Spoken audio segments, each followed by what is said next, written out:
بسم اللہ الرحمن الرحیم۔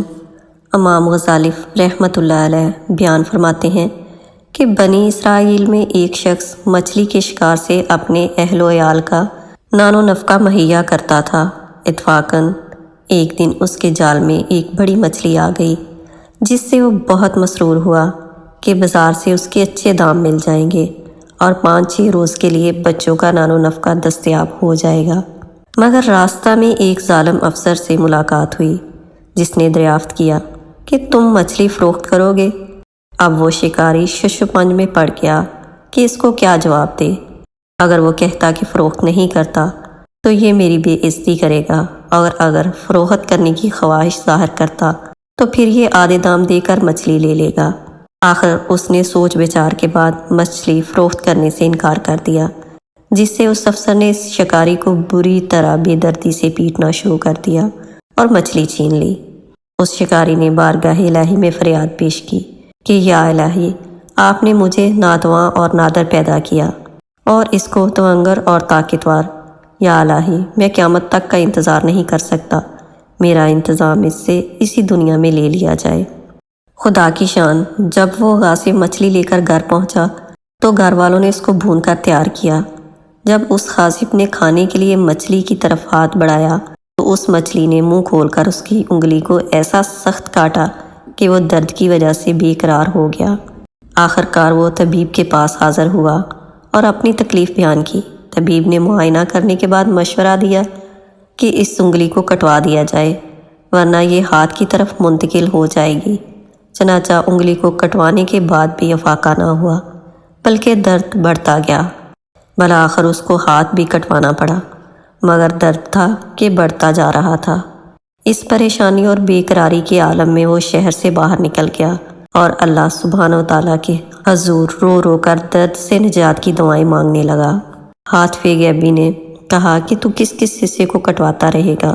اس مظلوم شکاری کو راضی کر جس سے تو نے مار پیٹ کے بعد مچھلی زبردستی چھینی تھی۔ اب اس کی آنکھیں کھلی اور وہ شکاری کی تلاش میں نکل پڑا۔ چنانچہ ملاقات کے وقت اس کے قدموں پر گر کر معافی مانگنے لگا اور ساتھ ہی کچھ مالی نذرانہ بھی پیش کیا۔ بڑی منت و سماجت کے بعد جب وہ شکاری راضی ہوا تو درد فوراً غائب ہو گیا۔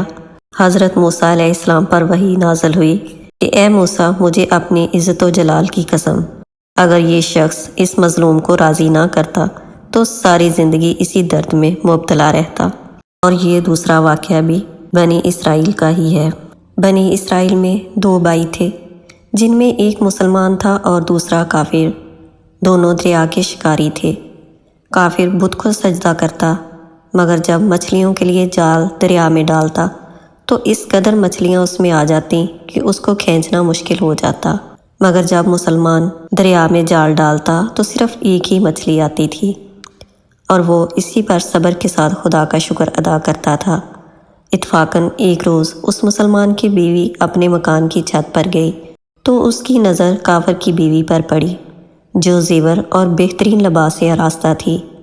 یہ دیکھ کر اس مسلمان کی بیوی کے دل میں وسوسہ پیدا ہوا کہ کاش میں بھی ایسی ہی ہوتی۔ تو کافر کی بیوی بولی، تو اپنے شوہر کو آمادہ کر لے، وہ بھی میرے شوہر کے معبود یعنی بت کی عبادت کیا کرے، تاکہ تو بھی میری طرح مالدار ہو جائے۔ یہ سن کر مسلمان بھائی کی بیوی کچھ غمزدہ سی ہو کر نیچے اتر آئی، اور جب اس کا شوہر گھر آیا تو اس نے بیوی کو غمزدہ دیکھ کر دریافت کیا کہ آخر کیا بات ہے جس سے تو اس قدر غمزدہ معلوم ہوتی ہے؟ تو وہ کہنے لگی کہ بس میاں، یا تو مجھے طلاق دے دو یا اپنے بھائی کے معبود کی پرستش اختیار کرو۔ یہ سن کر اس کے شوہر نے کہا کہ خدا کی بندی، تو خدا سے نہیں ڈرتی؟ ایمان کی دولت کے بعد یہ کفر کی باتیں کرتی ہے۔ تو عورت بولی، بس مجھ سے اب زیادہ باتیں نہ بناؤ، میں اب ایسی زندگی نہیں گزار سکتی۔ جبکہ دوسری عورتیں اور خصوصاً تیرے بھائی کی بیوی کو میں دیکھ رہی ہوں کہ وہ زیورات اور عمدہ لباس سے آراستہ رہتی ہے۔ جب اس مرد مومن نے دیکھا کہ عورت ضد پر اتر آئی ہے اور اس کا اصرار حد سے بڑھ چکا ہے تو اس نے عورت کو تسلی دی اور کہا، اچھا، گھبرانے کی ضرورت نہیں ہے، میں کل سے کاریگروں اور مزدوروں میں جا کر محنت کر کے تجھے روزانہ 2 درہم دیتا رہوں گا تو اس سے اپنی حالت درست کر لینا۔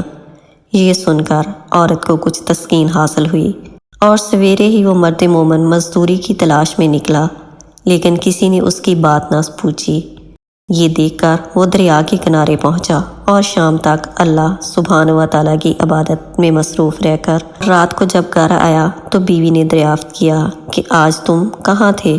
تو وہ کہنے لگا میں بادشاہ کی خدمت میں تھا، اس نے مجھے 30 دن کا کام کرنے کی شرط رکھی ہے۔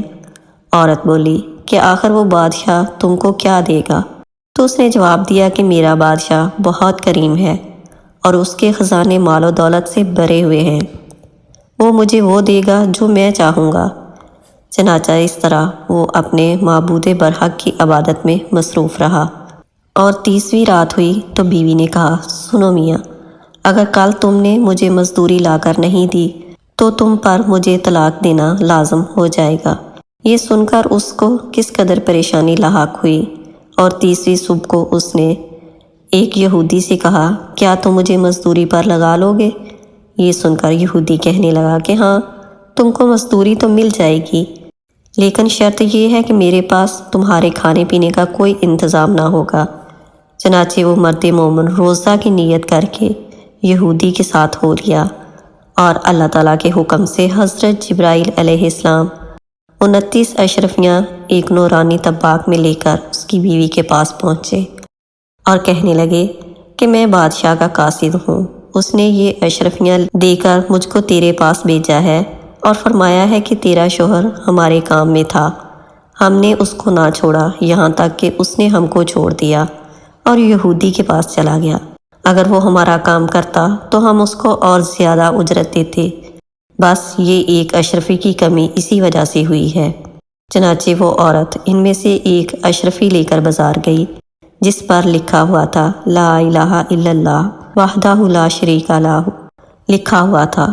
صراف نے 1000 درہم اس کی قیمت عورت کے حوالے کی، اور جب شام کو وہ مرد مومن گھر واپس آیا تو عورت نے اس سے دریافت کیا کہ تم کہاں تھے؟ اس نے جواب دیا کہ آج میں ایک یہودی کے کام پر گیا ہوا تھا۔